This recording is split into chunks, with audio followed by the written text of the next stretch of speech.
नमस्कार दोस्तों, हमारे संस्कार चैनल में आपका बहुत बहुत स्वागत है। आज हम मार्गशीर्ष में पढ़ी जाने वाली ऐसी कथा लेकर आए हैं जो कि श्री कृष्ण का नाम और पारस पत्थर के नाम से प्रसिद्ध है। इसके बहुत ही पुण्य फल मिलते हैं। श्री कृष्ण नाम और पारस पत्थर। पारस लोहे को सोना बनाता है, किंतु कृष्ण नाम से मनुष्य देह ही कंचन बन जाती है। जाने सनातन गोस्वामी और पारस पत्थर की एक भक्ति कथा। एक बार कृष्ण नाम ही हर लेता है जितने पाप नहीं जीव की शक्ति कर सके, वह जीवन में उतने पाप। भगवान श्री कृष्ण कहते हैं, जो भजता है मुझको और मांगता है सांसारिक सुख, वह व्यक्ति अमृत छोड़कर विष मांगता है, वह बड़ा मूर्ख है। पर मैं तो समझदार हूँ, मैं उस मूर्ख को विष सांसारिक सुख क्यों दूंगा। मैं उसे अपने चरणों की भक्ति देकर सांसारिक सुखों से विस्मृत करा कर भुला देता हूँ। इसी तथ्य को दर्शाती है एक सुंदर कथा। गौड़ देश में एक ब्राह्मण निर्धनता के कारण बहुत दुखी था। जहाँ कहीं भी वह सहायता मांगने जाता, सब जगह उसे तिरस्कार मिलता। वह ब्राह्मण शास्त्रों को जानने वाला व स्वाभिमानी था। उसने संकल्प किया कि जिस थोड़े से धन व स्वर्ण के कारण धनी लोग उसका तिरस्कार करते हैं, वह उस स्वर्ण को मूल्यहीन कर देगा। वह अपने तप से पारस प्राप्त करेगा और सोने की ढेरियां लगा देगा। लेकिन उसने सोचा कि पारस मिलेगा कहाँ? ढूंढने से तो वह मिलने से रहा। कौन देगा उसे पारस? देवता तो स्वयं लक्ष्मी के दास हैं, वे उसे क्या पारस देंगे। ब्राह्मण ने भगवान औघड़दानी शिव की शरण में जाने का निश्चय किया, जो विश्व को विभूति देकर स्वयं भस्माग रांग लगाते हैं। वे कपाली ही कृपा करें तो पारस प्राप्त हो सकता है। घर नहीं, धन नहीं, अन्न और भूषण नहीं, फिर भी शिव महादानी कहलाते हैं। देखत भयंकर पर नाम शिव शंकर, नाश करते हैं तो भी नाथ कहलाते हैं। ब्राह्मण ने निरंतर भगवान शिव का रुद्रार्चन, पंचाक्षर मंत्र का जप और कठिन व्रत करना शुरू कर दिया। आखिर भगवान आशुतोष कब तक संतुष्ट नहीं होते। ब्राह्मण की 12 वर्ष की तपस्या सफल हुई। भगवान शिव ने स्वप्न में दर्शन देकर कहा कि तुम वृंदावन में श्री सनातन गोस्वामी के पास जाओ, उनके पास पारस है, वे तुम्हें दे देंगे। श्री सनातन गोस्वामी के पास पारस है और वे उस महान रत्न को मुझे दे देंगे। भगवान शंकर ने कहा है तो वे अवश्य ही देंगे। ऐसा सोचते हुए ब्राह्मण वृंदावन की ओर चला जा रहा था। खुशी के मारे यात्रा की थकान व नींद उससे कोसों दूर चली गई थी। वृंदावन पहुंचने पर उसने लोगों से श्री सनातन गोस्वामी का पता पूछा। लोगों ने वृक्ष के नीचे बैठे अत्यंत कृशकाय, दुर्बल, कौपीनधारी, गुदड़ी रखने वाले वृद्ध को श्री सनातन गोस्वामी बतलाया। चैतन्य महाप्रभु जी के शिष्य सनातन गोस्वामी वृंदावन में वृक्ष के नीचे रहते थे। भीख मांगकर रूखी सूखी खाते, फटी लंगोटी पहनते और गुदड़ी व करवा साथ में रखते थे। 8 प्रहर में केवल 4 घड़ी सोते और शेष समय श्री कृष्ण नाम का कीर्तन करते थे। एक समय वे विद्या, पद, ऐश्वर्य और मान में लिप्त थे। बंगाल के कर्ता धर्ता थे, किंतु श्री कृष्ण कृपा से, श्री कृष्ण प्रेम की मादकता से ऐसे दीन बन गए कि परम वैरागी बनकर वृंदावन से ही गोलोक पधार गए। ब्राह्मण ने मन में कहा, यह कंगाल सनातन गोस्वामी है, ऐसे व्यक्ति के पास पारस होने की आशा कैसे की जा सकती है। लेकिन इतनी दूर आया हूँ तो पूछ ही लेता हूँ। पूछने में क्या जाता है।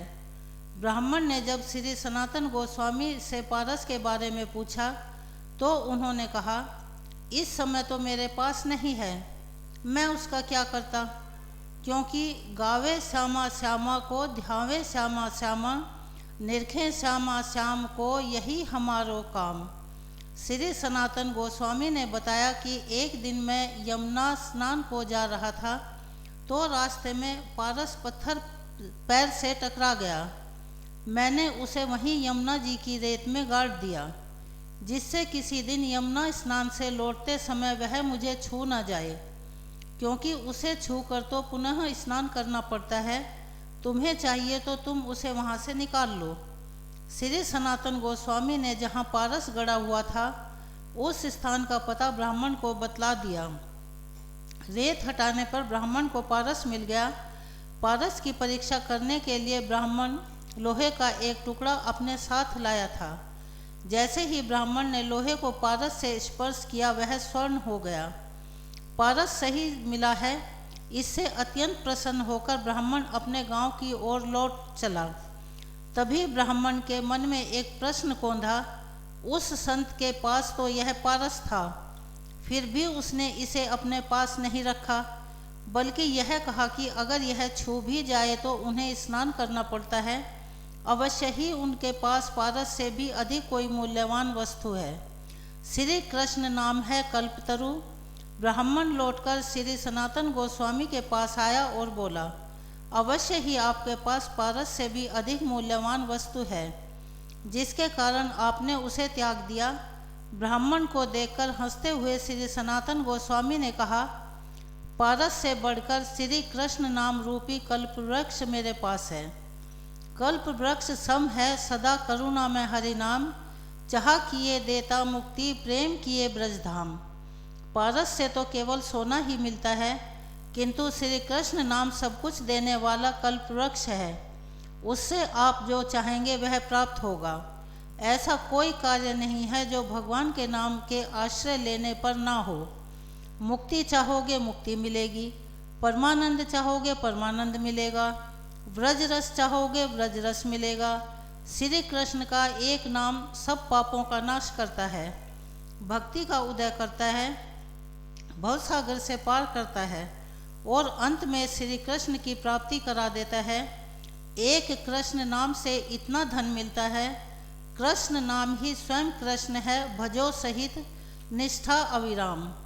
सदा नाम के सहित विराजित रहते हैं हरि स्वयं ललाम। यह सुनकर ब्राह्मण ने सनातन गोस्वामी जी से विनती की, मुझे आप वही श्री कृष्ण नाम रूपी पारस प्रदान करने की कृपा करें।